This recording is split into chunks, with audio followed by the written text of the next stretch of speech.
Romanos capítulo 12, y vamos a leer los versículos 1 y 2.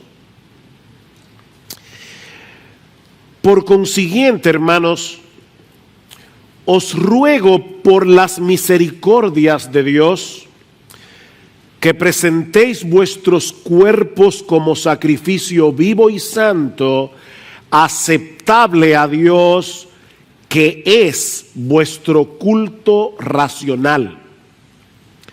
Y no os adaptéis a este mundo, sino transformaos mediante la renovación de vuestra mente, para que verifiquéis cuál es la voluntad de Dios, lo que es bueno, aceptable y perfecto.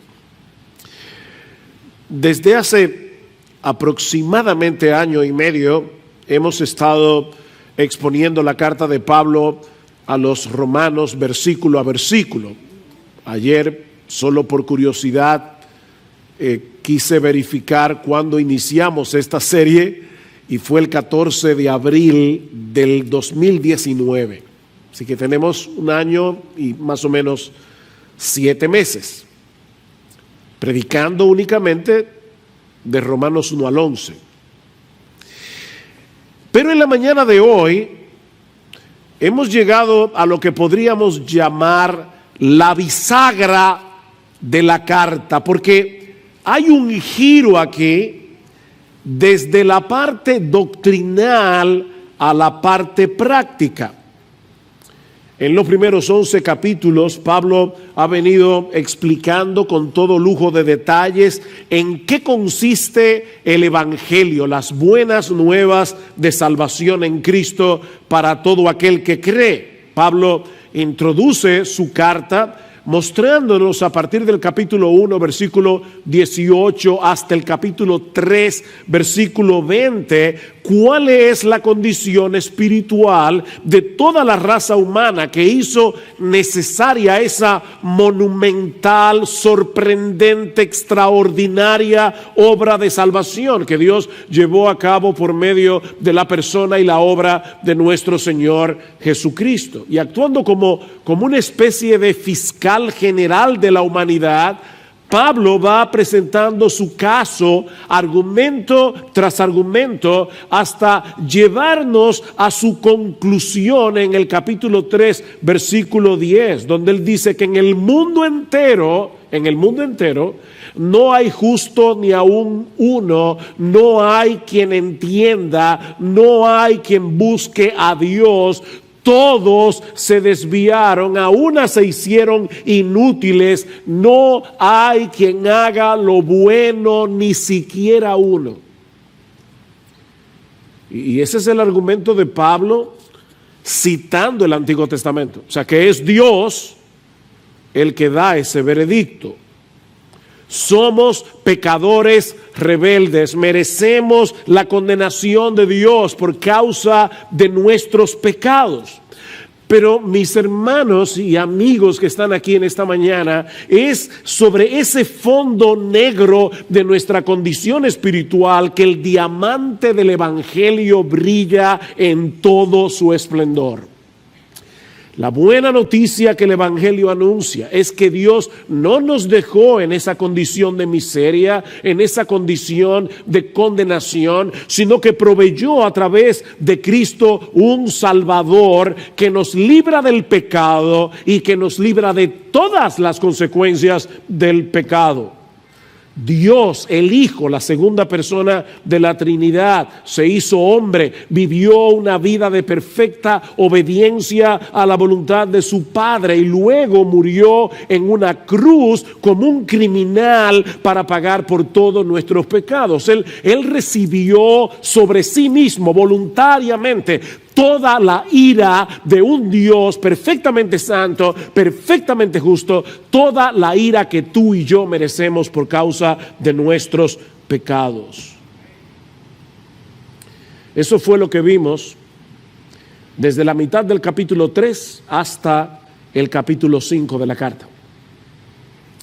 Cristo unió nuestras vidas con la suya por medio de la fe. de tal manera que ahora su justicia perfecta cuenta como nuestra en el tribunal de Dios. Somos justificados, es decir, declarados justos en el tribunal de Dios, únicamente por medio de la fe en Jesús. De ahí lo que dice Pablo en Romanos capítulo 5, versículo 1. Por tanto, habiendo sido justificados por la fe, tenemos paz para con Dios por medio de nuestro Señor Jesucristo. No tenemos controversias con Dios. Podemos morirnos tranquilos. Pero el asunto no termina ahí, sino que debido a nuestra unión con Cristo, y guarden esa frase en sus mentes en esta mañana, debido a nuestra unión con Cristo, todos los que han sido justificados también han sido santificados. Hemos sido libertados de la esclavitud del pecado, para que ahora podamos gradualmente ser transformados conforme al carácter de nuestro Señor Jesucristo. Eso fue lo que vimos en Romanos capítulo 6, capítulo 7, capítulo 8. Eso en sí mismo es abrumadoramente extraordinario. Pero resulta mucho más sorprendente si consideramos el hecho de que la única razón, óyeme mi hermano, la única razón por la que ahora disfrutamos de todas esas bendiciones que fluyen de nuestra unión con Cristo es porque Dios de pura gracia decidió amarnos desde antes de la fundación del mundo, como vimos a partir del capítulo 9. Dios tuvo misericordia de nosotros porque Él decidió tener misericordia de nosotros. No había nada, ni en ti ni en mí, que nos hiciera atractivos a los ojos de Dios. Romanos 9:16, Romanos 9:18, Dios tuvo misericordia porque Dios tuvo misericordia. Porque Él decidió amarnos. Es por eso que Pablo concluye esta sección de la carta reaccionando en adoración al contemplar ese despliegue de la sabiduría de Dios. ¿Cómo solo Dios puede concebir un plan de salvación a través del cual Él perdona a pecadores culpables y aún así mantiene intacta su justicia? Y eso es lo que lleva a Pablo a decir en el capítulo 11, versículo 33, oh profundidad de las riquezas y de la sabiduría y del conocimiento de Dios, cuán insondables son sus juicios, inescrutables sus caminos. Pues ¿quién ha conocido la mente del Señor? ¿O quién llegó a ser su consejero? ¿O quién le ha dado a Él primero para que se le tenga que recompensar? Porque de Él y por Él y para Él son todas las cosas. A Él sea la gloria por siempre. Amén. Y lo que vamos a ver ahora, a partir del capítulo 12 y hasta el final de la epístola, son las aplicaciones que se derivan de todo lo que Dios ha hecho a nuestro favor. Solo por gracia, solo por Cristo, solo por medio de la fe. Y hay al menos dos enseñanzas que podemos extraer de estos dos versículos de Romanos 12 con el que Pablo introduce esta última sección de la carta.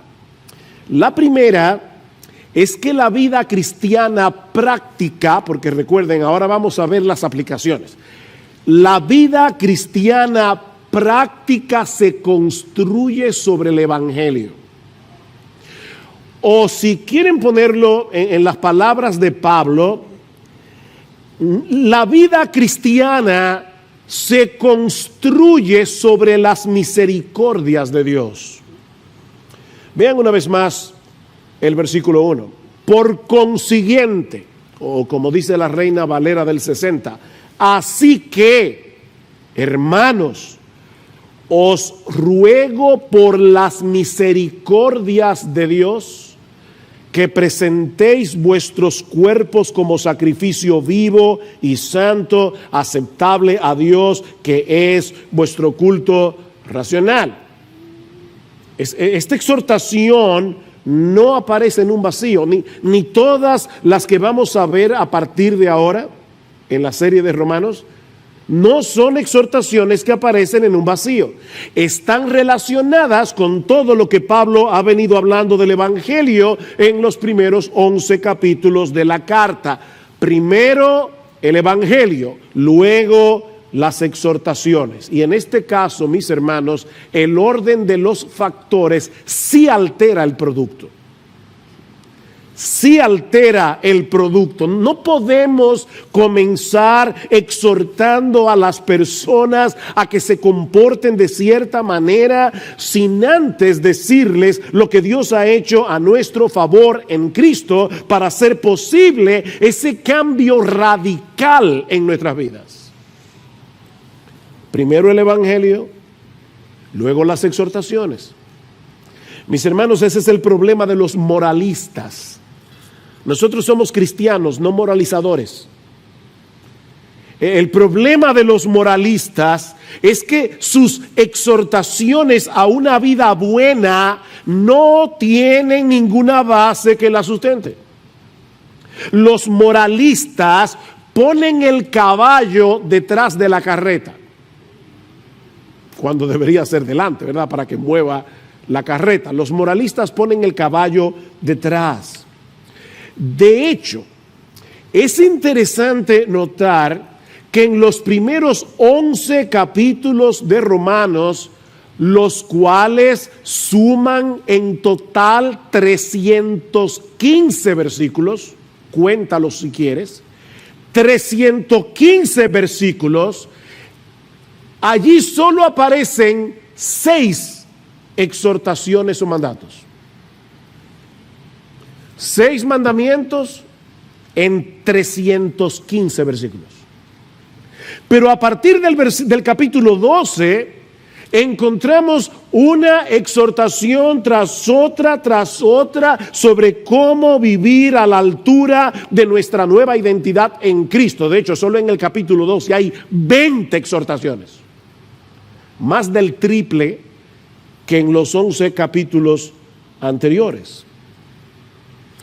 Otra manera de decir esto, y por favor no se preocupen, van a entenderlo porque al principio puede sonar un poco extraño, pero otra manera de decir esto es que en la gramática del Evangelio los indicativos vienen primero y los imperativos después. Si tú quieres hablar en el lenguaje de Dios, apréndete esta regla de la gramática celestial. Los indicativos primero y los imperativos después. Ahora, yo sé que hay muchos aquí que salieron del colegio hace ya unos cuantos años. Así que déjenme explicar a qué yo me refiero. En la gramática española se usa el verbo en modo indicativo para señalar un hecho. Por ejemplo, Juan tiró la pelota. El verbo está ahí en modo indicativo. Estoy relatando algo que sucedió. ¿Qué fue lo que sucedió? Que Juan tiró la pelota. Ahora, si yo digo, niños, escuchen, si yo digo, Juan, tira la pelota, ¿cuál es la diferencia? Que ahora yo no estoy relatando un hecho, estoy dando una orden, estoy dando un mandato.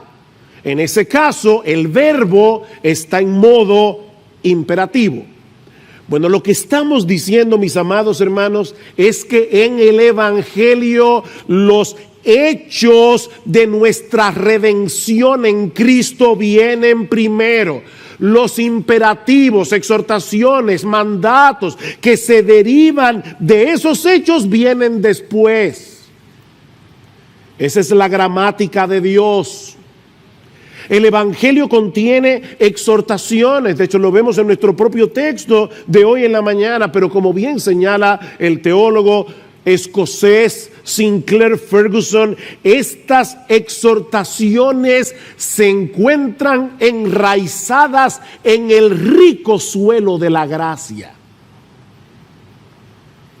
Hay exhortaciones en el Evangelio, pero están enraizadas en el rico suelo de la gracia de Dios. Es por eso que Pablo aquí apela a las misericordias de Dios antes de exhortar a los creyentes a que presenten sus cuerpos como un sacrificio vivo. Y noten, mis hermanos, que Pablo menciona aquí las misericordias de Dios. Él pudo haber dicho, os ruego por la misericordia de Dios, pero no fue lo que dijo. Él dijo, os ruego por las misericordias de Dios, en plural. Mis hermanos, el diamante del Evangelio tiene tantas facetas que podemos pasarnos el resto de nuestras vidas meditando en todas las maneras en que Dios nos ha mostrado y nos sigue mostrando su misericordia. Nuevas son cada mañana. ¿Saben que los diamantes dependen de su precio por los cortes que tienen? Bueno, el Evangelio tiene muchos cortes. Es un diamante multifacético. Este es un tema que nunca se agota. Podemos meditar en las misericordias de Dios las 24 horas del día, los 365 días del año, y nunca llegará el momento en que nos quedemos en blanco, sin nada por lo cual agradecer a nuestro Dios por todo lo que Él ha hecho, por todo lo que Él está haciendo y por todo lo que hará, únicamente por causa de Jesucristo. Mira, mi hermano, esas misericordias comenzaron antes de que tú nacieras. Esas misericordias comenzaron en la eternidad, cuando Dios nos escogió para amarnos en Cristo de pura gracia desde antes de la fundación del mundo. Miren, solo meditar en eso es suficiente para pasar el resto de nuestras vidas glorificando a Dios y dándole gracias. Él te amó, te escogió por nombre, con nombre y apellido, para que tú seas de Él. Sobre todo, tomando en cuenta el hecho de que Dios conocía de antemano lo corrupto que sería nuestro corazón.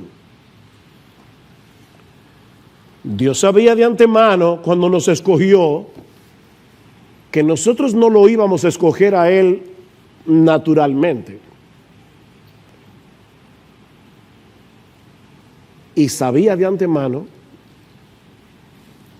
el precio que Él iba a tener que pagar para rescatarnos de esa condición y reconciliarnos con Él. La vida de su precioso Hijo. Mis hermanos, en la misma medida en que nosotros entendemos la magnitud de nuestros pecados, así como la gloria y majestad de aquel que estuvo dispuesto a hacerse hombre y sustituirnos en la cruz para pagar nuestra deuda con la justicia de Dios, en la misma medida en que nosotros entendemos eso, estaremos preparados para darle a nuestro Dios la gloria que Él merece.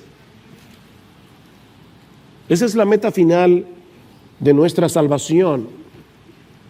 La gloria de Dios. Que nuestro Dios reciba toda la gloria por lo que Él ha hecho a nuestro favor en Cristo. Escuchen cómo Pablo lo va a decir más adelante en Romanos capítulo 15, en el versículo 7. Por tanto, aceptaos los unos a los otros, como también Cristo nos aceptó para gloria de Dios. Cristo nos aceptó para gloria de Dios. Pues os digo que Cristo se hizo servidor de la circuncisión para demostrar la verdad de Dios, para confirmar las promesas dadas a los padres y para que los gentiles glorifiquen a Dios por su misericordia. Cristo se hizo hombre para todo eso. Para que ahora podamos vivir el resto de nuestras vidas glorificando a Dios por su misericordia. Lo que nos lleva de la mano a la segunda parte de nuestro texto. Ya vimos que la vida cristiana se construye sobre el Evangelio, es sobre las misericordias de Dios, sobre lo que ya Dios hizo a nuestro favor. Cualquier cosa que nosotros hagamos de ahora en adelante no es para ganarnos el favor de Dios, es porque ya fuimos favorecidos por Él. Recuerden la gramática, primero los indicativos, luego los imperativos. Bueno, ahora vienen los imperativos. Y lo que aprendemos de esta segunda parte de nuestro texto es que la vida cristiana práctica se resume en dos deberes fundamentales que descansan en las misericordias de Dios. Y el primero es que presentemos nuestros cuerpos en sacrificio vivo. Vean el versículo 1. Romanos 12:1. Por consiguiente, hermanos, os ruego por las misericordias de Dios que presentéis vuestros cuerpos como sacrificio. Deténganse allí por un momento. Cuando los judíos del primer siglo y también en cierto modo los paganos escuchaban la palabra sacrificio, muy probablemente pensaban en tres cosas: un templo, un sacerdote y un animal. Un templo, un sacerdote y un animal. Estos tres elementos eran fundamentales para la adoración a Dios en el antiguo pacto. Un israelita creyente en el antiguo pacto no podía concebir la adoración a Dios sin un templo, un sacerdote y un animal. Pero cuando llegamos al Nuevo Testamento descubrimos algo sorprendente. Y es el hecho de que estos tres elementos del antiguo pacto, el templo, el sacerdote y el sacrificio, señalaban hacia nuestro Señor Jesucristo. Él es el templo final de Dios. Ustedes recuerdan en Juan capítulo 2 cuando Cristo le dice a los judíos: destruid este templo y en 3 días yo lo levantaré. Y ellos decían: ¿cómo es posible que este templo, el que Herodes estaba reconstruyendo, ha durado 40 años en su reconstrucción y tú lo vas a levantar en 3 días? Pero dice Juan 2:21, pero él hablaba del templo de su cuerpo. Jesucristo es el templo final de Dios. Por eso es que ya no adoramos ni en Jerusalén, ni aquí, ni allí. Estamos en Cristo, en el templo, todo el tiempo. Pero al mismo tiempo, Él es el sacerdote y el sacrificio. Él es el sacerdote que en el altar de la cruz se ofrece a sí mismo como el Cordero de Dios que quita el pecado del mundo. Eso es lo que vemos en toda la carta a los hebreos. Él es el sacrificio final. Bueno, ahora Pablo se vale de esta misma terminología tan típica del Antiguo Testamento, escuchen bien, para señalar a los creyentes del nuevo pacto que debido a nuestra unión con Cristo, ahora somos el templo de Dios, una nación de sacerdotes y somos el sacrificio. Recuerden, Cristo es el templo, el sacerdote y el sacrificio, y nosotros estamos en Él.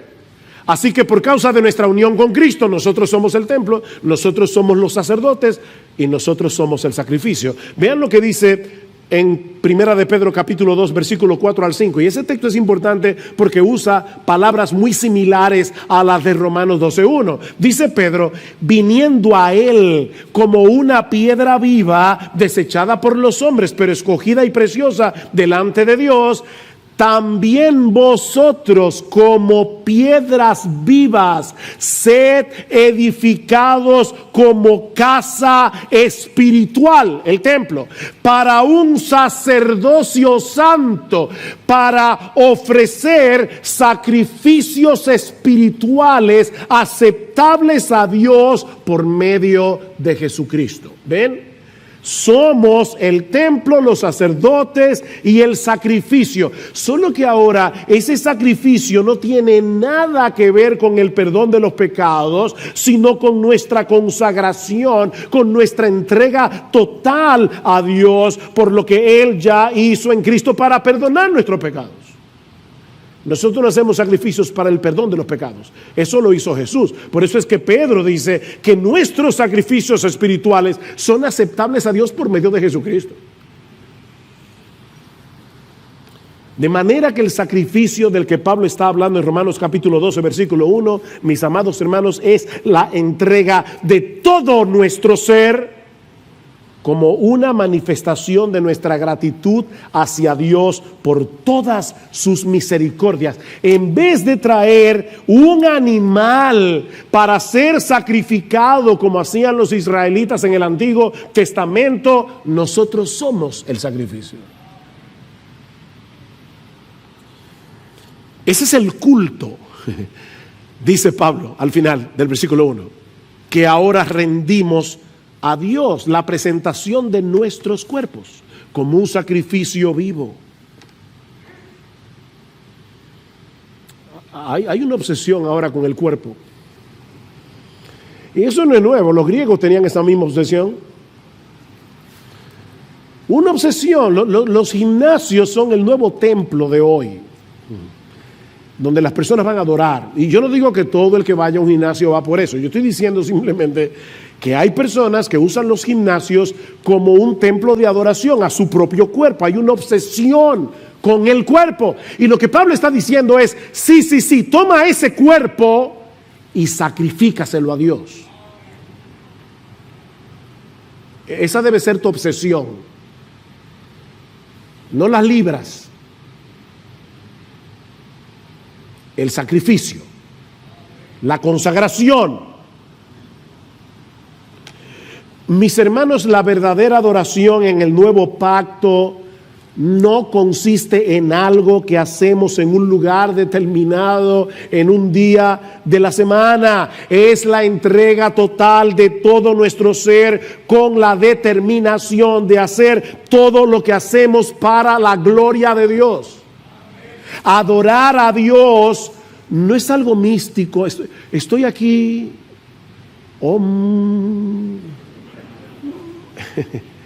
No, esto es algo bien concreto. Entrega tu cuerpo es convertir en un acto de adoración todo lo que hacemos con este cuerpo. ¿Ven por qué yo les decía y oraba para que el Señor nos ayudara a tener un entendimiento más amplio de lo que significa ser cristiano? Mis hermanos, esa es la misma enseñanza que vimos hace meses atrás cuando estudiamos Romanos capítulo 6. Vayan conmigo una vez más a Romanos capítulo 6, versículo 11. Así también vosotros consideraos muertos al pecado, pero vivos para Dios en Cristo Jesús. Esa es la enseñanza, la exhortación. Por tanto, no reine el pecado en vuestro cuerpo mortal, para que no obedezcáis sus lujurias, ni presentéis los miembros de vuestro cuerpo al pecado como instrumentos de iniquidad, sino, aquí está la exhortación de Romanos 12, presentaos vosotros mismos a Dios como vivos de entre los muertos y vuestros miembros a Dios como instrumentos de justicia.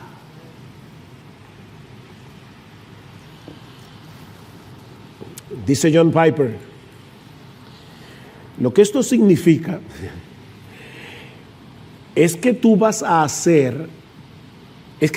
convertir, todo lo que haces con tu cuerpo en una demostración de que Dios es tu tesoro. deja que cada acto de tu cuerpo vivo muestre que Cristo es más precioso para ti que cualquier otra cosa. Que cada acto de tu cuerpo vivo sea una muerte para todo lo que deshonra a Jesucristo.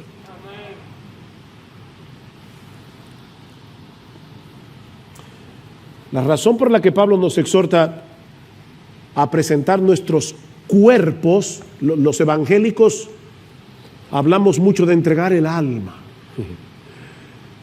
Vamos a salvar almas. No, vamos a salvar gente que tienen cuerpo y tienen alma. Y cuando Cristo salva, salva el cuerpo y el alma. No una sola cosa.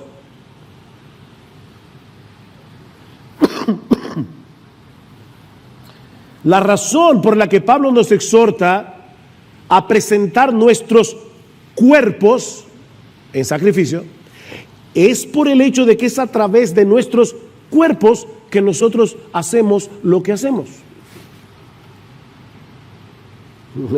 Hay hermanos que dicen, yo no estaba en la iglesia hoy, pero estaba en espíritu.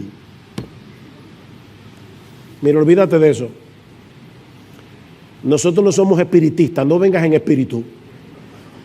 Tú tienes que venir con tu cuerpo, con tus pies, con tu cuerpo, con tu mente, con tu cabeza, para alabar a Dios con tus labios, para escuchar la palabra con reverencia con tus oídos. Es tu cuerpo.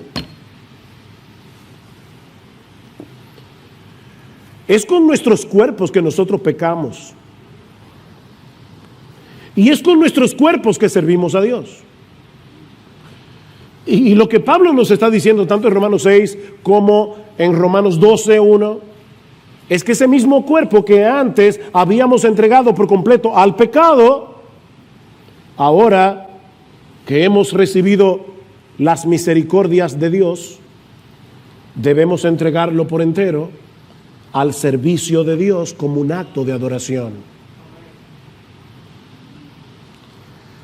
Es en ese sentido que Pablo dice en 1 Corintios capítulo 6, versículo 13, que nuestro cuerpo es para el Señor y el Señor es para el cuerpo.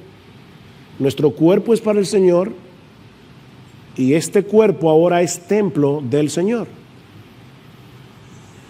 Templo del Espíritu Santo. Tenemos una nueva vida en Cristo que debemos vivirla procurando intencionalmente agradarlo a Él en todo lo que hacemos con nuestros cuerpos. Y Pablo le llama sacrificio porque se trata de algo que hacemos deliberadamente y que muchas veces resultará costoso y doloroso debido al pecado que todavía mora en nosotros. Córtate la mano, sácate los ojos.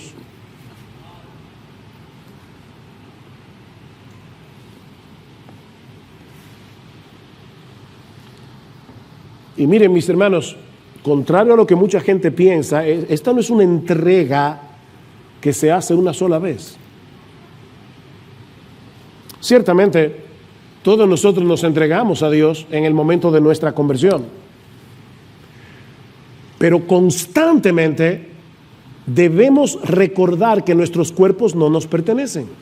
Por eso es que el Señor nos dice en Lucas, niégate a ti mismo, toma tu cruz cada día y sígueme. ¿Por qué cada día? O porque todos los días yo trato de bajar mi cuerpo de esa cruz.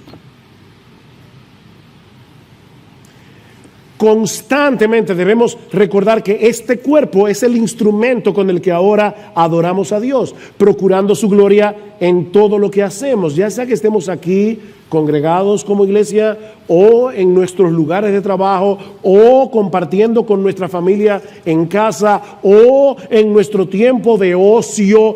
Debemos actuar como lo que somos. ¿Y qué es lo que somos? Adoradores del único Dios vivo y verdadero.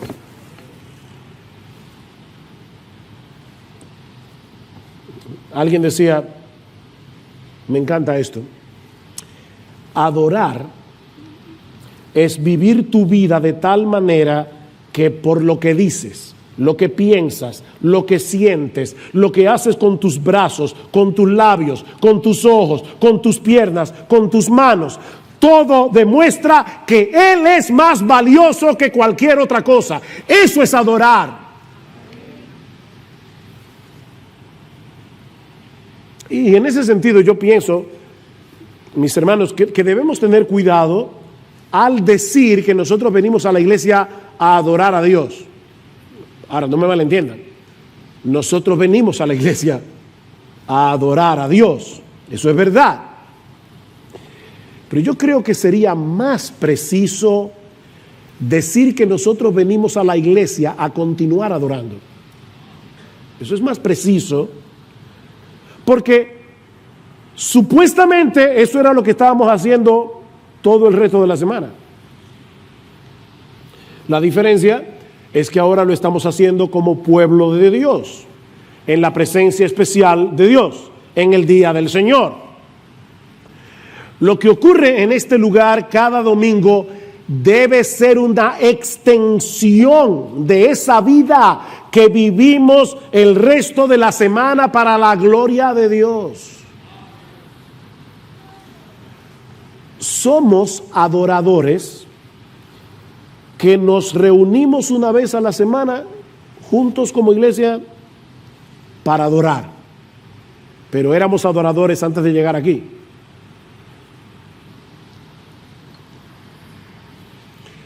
Y esa es una idea que se repite una y otra vez en el Nuevo Testamento. Por solo citar algunos textos en Filipenses capítulo 3. ¿Recuerdan que leyó Marcos? Nosotros somos la verdadera circuncisión, los que en espíritu adoramos a Dios y nos gloriamos en Cristo Jesús. ¿Cuándo es eso? Cuando estamos aquí en la iglesia, los 7 días de la semana. 1 Corintios 6. ¿O no sabéis que vuestro cuerpo es templo del Espíritu Santo, que está en vosotros, el cual tenéis de Dios, y que no sois vuestros? Somos templo 24/7, el creyente. Pues por precio habéis sido comprados.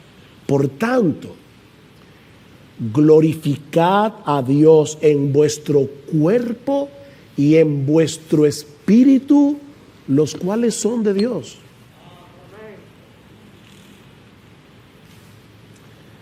Sí, pastor, por eso es que yo hago mi devocional todos los días. Nadie ha mencionado aquí la palabra devocional. 1 Corintios 10:31. Si pues coméis o bebéis o hacéis otra cosa, hacedlo todo para la gloria de Dios. Todo. Amén. Mira, mi hermano, déjame decir esto con dulzura, un corazón pastoral. De nada sirve venir a la iglesia y cantar himnos con toda emoción y cerrar los ojos y levantar las manos. Y ustedes saben que yo ni estoy en contra de cantar con emoción, todo lo contrario, ni de cerrar los ojos, yo lo hago todo el tiempo, o levantar las manos. Pero mira, mi hermano, mi hermana, de nada sirve hacer todo eso para luego vivir el resto de la semana haciendo tu voluntad y buscando tu propia gloria.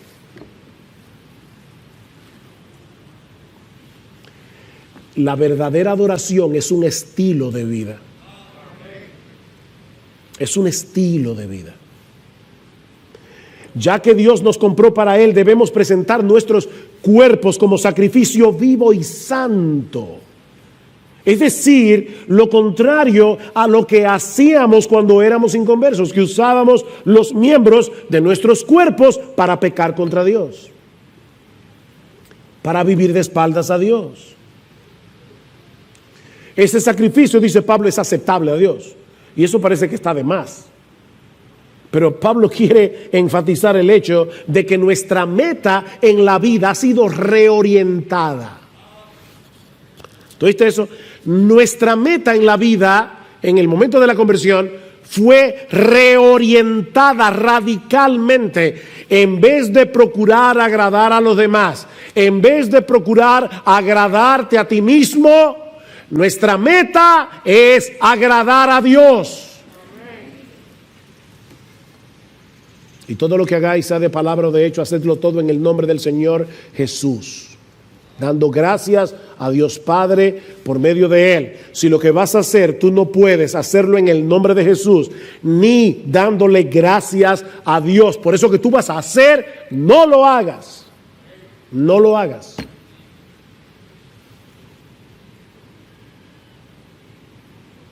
Eso es verdadera adoración. Y no lo hacemos, yo repito otra vez, para ganarnos el favor de Dios, sino porque ya fuimos favorecidos, de pura gracia. Por eso es que Pablo dice al final del versículo 1 que eso es nuestro culto, la palabra es latría. Idolatría es adorar un ídolo. Bueno, esa latría solo se le debe a Dios, no a María, ni a los ángeles, ni a los santos, solo a Dios. Y Pablo dice, esa es nuestra latría, nuestro culto lógicos, dice el griego, de donde viene nuestra palabra lógico. Es nuestro culto racional, es nuestro culto razonable. Mis hermanos, esa entrega total de todo nuestro ser es la única respuesta razonable a las misericordias de Dios. Es lo único razonable que tú puedes hacer, que yo puedo hacer. Dice un comentarista: una vez que tienes un entendimiento claro de la misericordia de Dios, cualquier otra cosa que no sea un sacrificio total y completo de ti mismo a Dios es completamente irracional. Si pones este texto al revés, todo lo que no sea una entrega a Dios total es irracional. Lo que nos lleva al segundo deber. Recuerden que hemos dicho, nuestro mensaje tiene 2 puntos, no quiero que te pierdas en la estructura. Primer punto, la vida cristiana se construye sobre el evangelio. En segundo punto, la vida cristiana práctica se resume en 2 deberes fundamentales. ¿Cuáles son esos 2 deberes fundamentales? Primero, entrega todo tu cuerpo como sacrificio, pero no vas a poder hacer eso sin hacer lo segundo. Debemos dejarnos transformar por la renovación de nuestra mente. Versículo 2. Romanos capítulo 12, versículo 2. Y no os adaptéis a este mundo, sino transformaos mediante la renovación de vuestra mente, para que verifiquéis cuál es la voluntad de Dios, lo que es bueno, aceptable y perfecto. Aquí tenemos un mandamiento negativo, un mandamiento positivo. El mandamiento negativo: no nos adaptemos a este mundo. Hay una paráfrasis del Nuevo Testamento que lo pone de esta manera: no permitan que el mundo que los rodea los comprima para adaptarlos a su propio molde.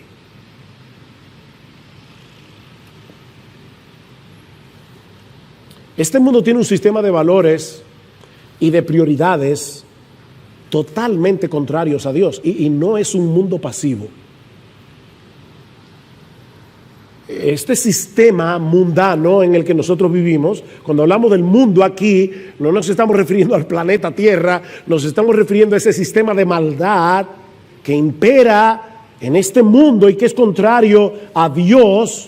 Ese sistema, mis hermanos, trata por todos los medios de imponerse sobre nosotros, frecuentemente de una manera sutil, no es tan claro a veces. De hecho, la mayoría de las veces no es tan claro. En una manera sutil, insistente, constante, prolongada.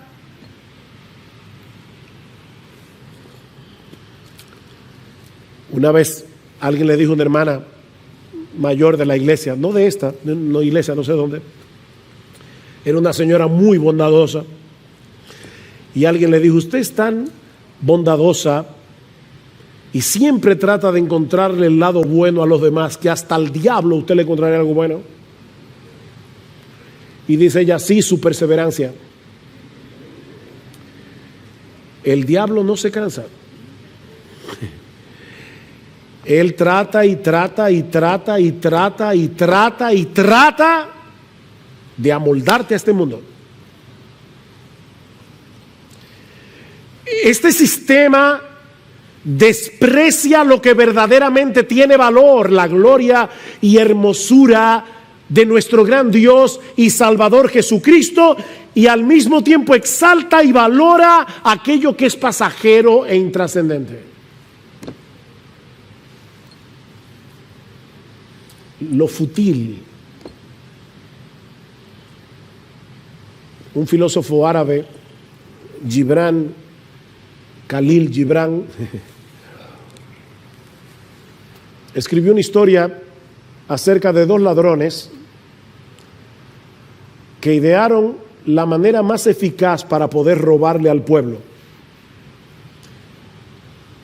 Vamos a salir de noche y vamos a cambiarle el precio a todas las cosas. Lo que vale mucho le vamos a poner el precio menor, y lo que vale más menos le vamos a poner el precio mayor. Y dice Gibran, desde aquella época el mundo está confundido.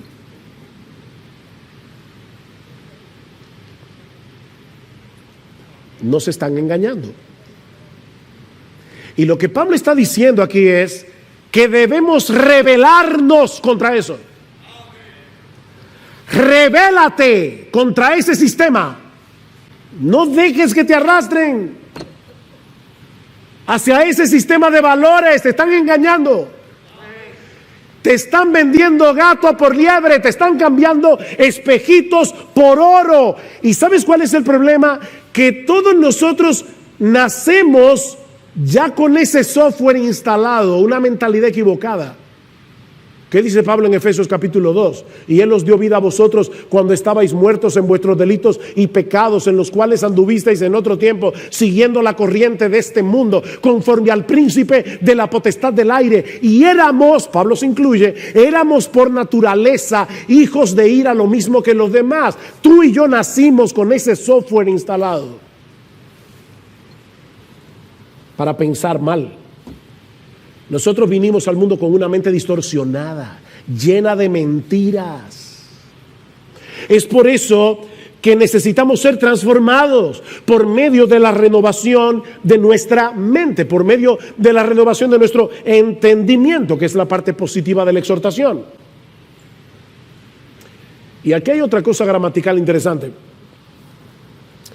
El verbo que usa Pablo, transformar, metamorfeo, metamorfosis, de donde viene la palabra metamorfosis, ese verbo es un imperativo pasivo. Y eso es extraño, porque te está mandando algo en lo que tú eres pasivo. ¿Cómo podemos traducir eso? Déjate transformar. ¿Ven? Déjate transformar. La verdadera santidad no consiste simplemente en tratar de cambiar nuestra conducta. No. Necesitamos permitir que la luz del Evangelio penetre, ilumine nuestro entendimiento, instale en nosotros una nueva forma de pensar, un nuevo sistema de valores. Ese proceso se inicia en la conversión. Dice Tito, fuimos renovados por el Espíritu Santo, y usa la misma palabra aquí. Pero es algo que continúa a lo largo de toda nuestra vida. Ahora, noten que aquí no estamos hablando simplemente de recibir nueva información. Estamos hablando de dejar que el Evangelio transforme por completo nuestra forma de ver la vida al contemplarla a través de la hermosura de Jesús. No es simplemente nueva información, no es que, mira, esto está mal y ahora esto está bien. Eso es una información. Ese cambio no dura. Si tú no estás contemplando con deleite la gloria de Jesucristo. Escuche cómo Pablo describe este proceso de transformación. Según a los Corintios 3:18. Por tanto, todos nosotros, mirando a cara descubierta como en un espejo la gloria del Señor, somos transformados. Metamorfosis otra vez. Somos transformados de gloria en gloria, en la misma imagen, como por el Espíritu del Señor. ¿Sabes cómo funciona esto? Tú terminas convirtiéndote en lo que adoras. Salmo 115, versículo 8. Semejantes a ellos, a los ídolos, son los que los hacen. Se hacen semejantes a sus ídolos. Yo me acuerdo cuando yo me convertí, año 1977, estrenaron Fiebre del Sábado por la Noche. Yo no la vi, por cierto. Ya me había convertido, gracias al Señor.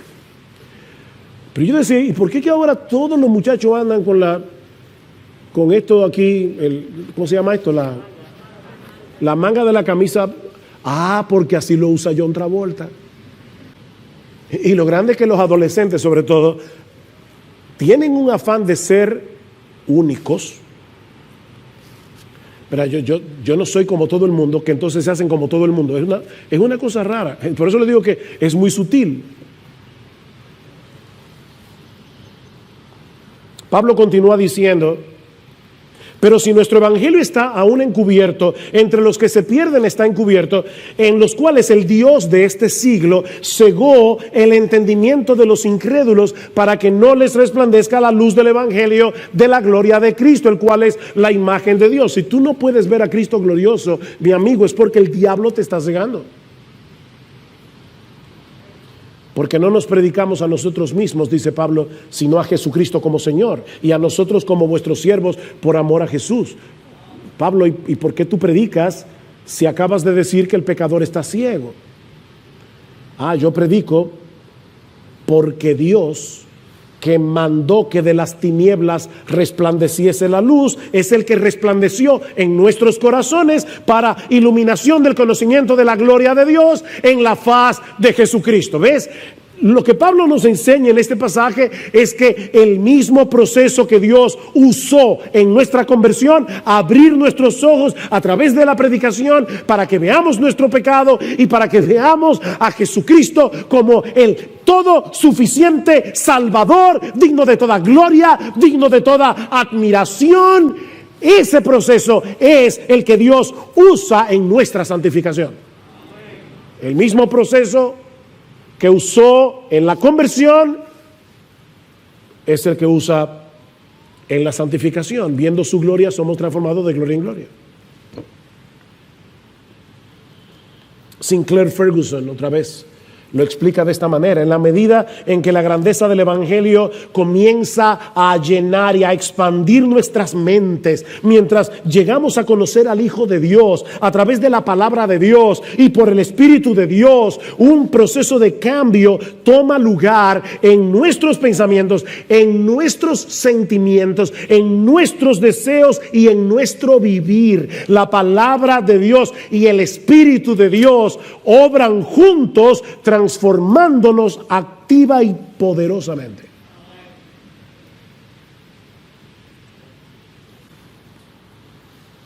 Solo de ese modo podemos verificar cuál es la voluntad de Dios, lo que es bueno, aceptable y perfecto.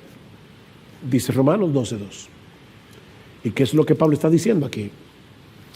Que cuando la mente es renovada por la palabra de Dios y comenzamos a valorar la gloria, la hermosura de Jesucristo por encima de todas las cosas y a encontrar nuestro máximo deleite en Él, no solo vamos a comprender cuál es la voluntad de Dios, qué es lo que Dios quiere de nosotros, sino que vamos a estar de acuerdo con Él en que eso es lo mejor para nosotros. Por eso dice para que comprobéis. No es simplemente para que sepáis cuál es la voluntad de Dios. No es que ahora yo veo, ok, esta es la voluntad de Dios y eso es lo que me conviene. Eso es lo que me conviene.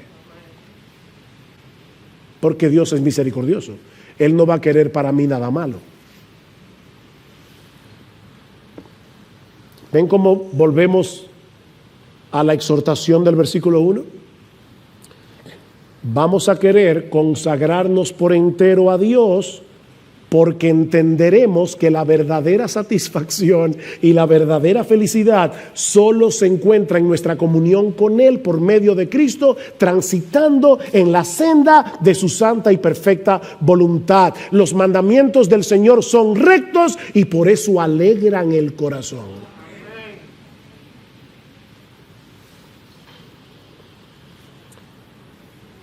El hecho de hablar de sacrificio puede llevarnos a pensar que el llamado de Dios es algo como esto. Mira, tú vas a vivir una vida miserable aquí en la tierra, pero no te preocupes que al final viene la gloria. ¿Verdad? Eso es como alguna gente ve la vida cristiana. Aquí una desgracia, pero no te preocupes, esa desgracia dura poco. Lo bueno está del otro lado. Eso es lo que el diablo quiere que tú creas. No. La realidad es que Cristo vino a darnos vida y vida en abundancia.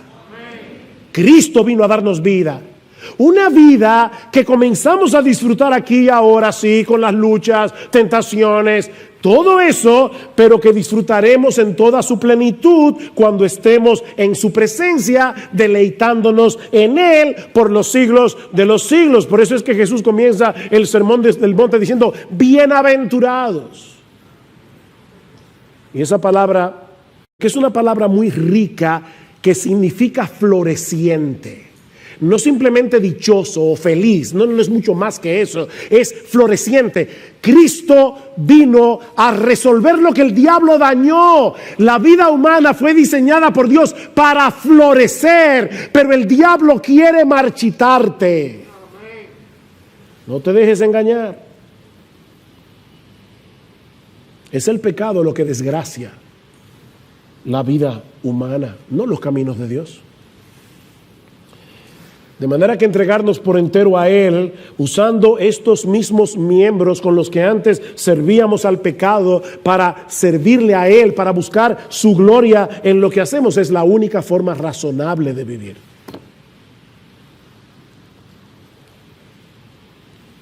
Y a la luz de esa realidad, déjame hacerte una pregunta. Leímos Filipenses 3, donde Pablo dice, yo lo tengo todo todavía por basura. Pablo escribió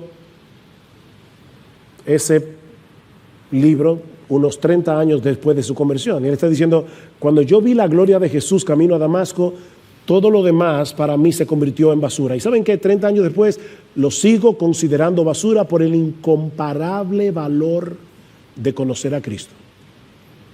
Por el incomparable valor. Mi pregunta es, tú puedes decir lo mismo hoy. Yo no sé qué tiempo tú tienes de convertido, pero tú puedes decir hoy, cuando yo miro al mundo y veo a Cristo, yo veo eso como basura. Lo tengo todavía como basura. Mi hermano, ¿cómo está tu vida espiritual? De verdad, en serio, hoy, ¿cómo está tu vida espiritual? Mi esposa me dijo ayer o antes de ayer, no me acuerdo, que debemos tener cuidado para no vivir de glorias pasadas. Y yo le dije, uy, qué bueno está eso. Lo voy a decir en el mensaje. Porque hay hermanos aquí que tienen ya bastante tiempo en el Señor. Y pueden estar viviendo de gloria pasada. ¿Tú te acuerdas cuando salimos a evangelizar y visitar los hospitales? Sí, pero eso ya pasó. Yo estoy hablando de ahora. No vivas de glorias pasadas. Eso ya pasó. Es como está tu vida espiritual hoy. Ahora. ¿Qué tan intencionalmente tú estás viviendo hoy, procurando la gloria de Dios en todo lo que haces, procurando que Él sea reconocido como hermoso, como digno de obediencia, como digno de adoración? Mira, mi hermano, mi hermana, si tú has decaído espiritualmente, te has enfriado en tu fe, es porque has olvidado las misericordias de Dios y porque has perdido de vista la hermosura de Jesús. Es tan sencillo como eso. La gloria de Jesús está eclipsada.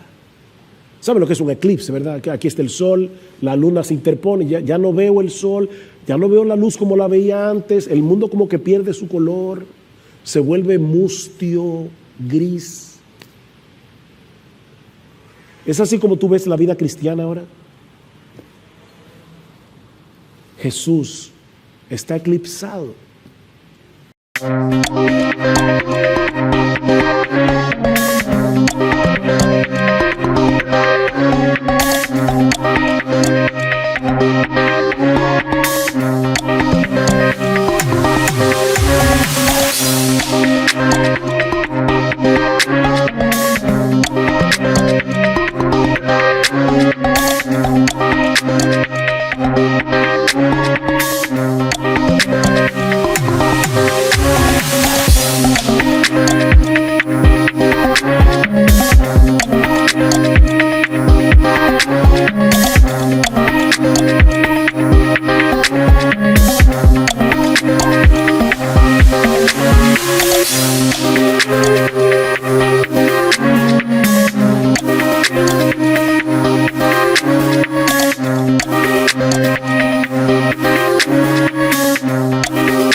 Porque otras cosas se están interponiendo entre tú y Él.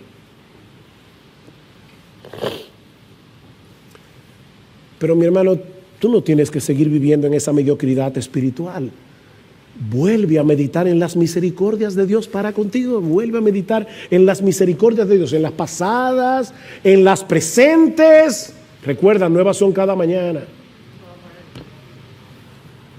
Hace mucho leí la historia de un individuo que va manejando su carro y cuando llega a la vía del tren, de repente el carro se le apaga. En medio de la vía. Él tranquilamente no ve ningún tren a la vista, comienza a tratar de desabrocharse el cinturón de seguridad para prender el vehículo, pero el cinturón está trabado. Y de repente él ve a lo lejos un tren que se acerca. Y ahora él está latiendo a 1000 por hora, tratando de quitarse el cinturón, pero el cinturón sigue trabado. Y el tren se acerca. Y cuando ya el tren está a punto de arrollarlo, él siente que algo lo golpea por detrás y él mira por el retrovisor y se da cuenta que es alguien en un camión que decide meterse en la vía para sacarlo a él, y el tren se lo lleva de encuentro. Y ahí se le destraba el cinturón de seguridad. El individuo sale del coche, del carro, mira el camión destrozado y al hombre seguramente muerto, y él no sabe cómo agradecer el hecho de estar vivo.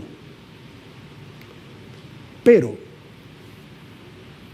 la historia no termina ahí.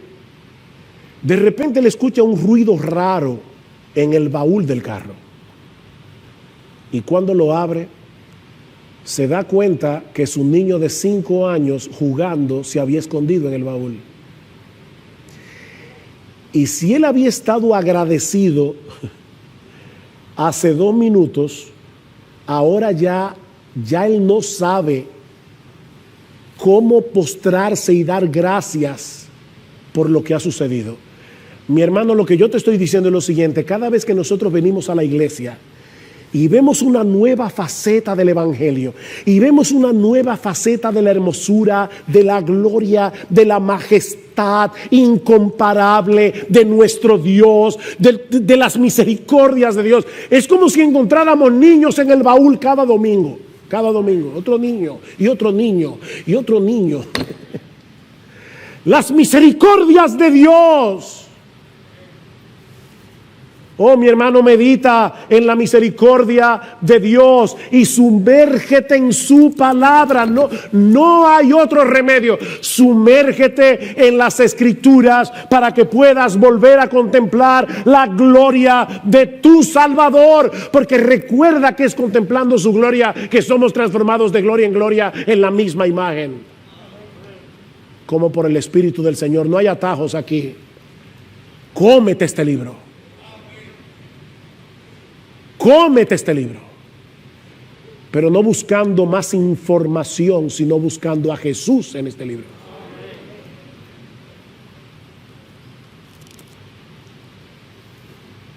Permítame terminar con esta bendición pastoral que se encuentra en Hebreos 13, porque ese es mi deseo para ustedes y para mí. Oh, mis hermanos, que el Dios de paz, que resucitó de los muertos a nuestro Señor Jesucristo, el gran pastor de las ovejas, mediante la sangre del pacto eterno, los haga aptos en toda buena obra para hacer su voluntad, obrando Él en vosotros lo que es agradable delante de Él, mediante Jesucristo, a quien sea la gloria por los siglos de los siglos. Amén.